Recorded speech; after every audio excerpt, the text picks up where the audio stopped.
There's one thing about me that those close to me are the only ones to have experienced. My suit matrix. It's true, there was a point in my life where I had a slight obsession with my wardrobe. I was addicted to purchasing dress shirts and ties. I'd be walking by the clothing store and see a shirt that caught my eye and decide I had to have it. The only problem with this is I have absolutely no fashion sense, and this in turn led me to purchasing a tie that matched the shirt every time. As the wardrobe grew, I created an Excel spreadsheet that would tell me what tie went with what shirt, and matched it up with the suit in my closet. My friends thought this was hilarious and a little on the crazy side. I am confident enough to admit that I may have a touch of OCD, but when I never have to think about what to wear in the morning and can just pull the next shirt in the rotation to wear and be on my way, now, who is the smart one? There have been a few people over the years who have attempted to mess with the matrix, telling me things like, this tie can go with this shirt, but I always go back to the matrix. There is one tie that has been in the wardrobe since November 20th, 1995. A tie that every time I wear it, people comment on how neat it is. A tie where I've actually had others offer to buy it off of my neck. A tie that has always been paired with a plain white dress shirt.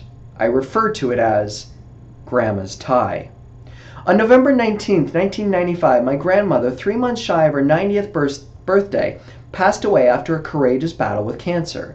Being 16 years old, I didn't own a suit, so Mom and I were off to whatever was the closest clothing store. Figuring I was not going to be growing much more, she invested in a traditional black suit, white shirt, and tie. Except for my goofy haircut and transition glasses, I looked sharp. Although the shirt and suit are long gone, the tie remains 18 years later. Every time I put it on, I remember Grandma Cahill, a woman born shortly after the turn of the century. She lived through 2 world wars, a Great Depression, and many stock market crashes. Married at a young age, she had 4 children, 2 girls and 2 boys, my father being the youngest of the family. She buried her eldest son when she was 68, and her husband a year later, my grandfather, whom I never met. She was alive at the funeral of her son-in-law as well as one of her grandsons. She was a proud, strong woman who loved her family and God. They built their life by working hard. My grandfather ran the farm, and my grandmother ran the country store. When I was growing up, Grandma lived around the corner from Mom and Dad and would often babysit me. I loved hearing the stories of how it was when Dad was a boy. But some of my fondest moments were when Grandma babysat on the weekends and she would invite her friends over for card parties. It was those moments where I learned how to play euchre.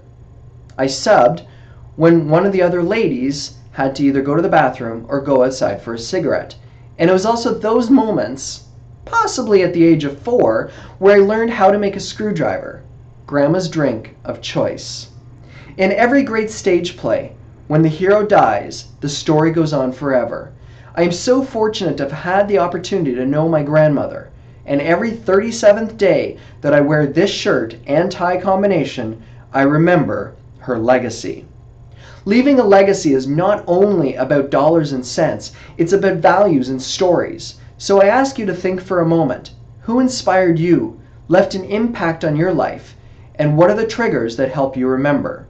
There is no need to thank me for the smile those memories bring on.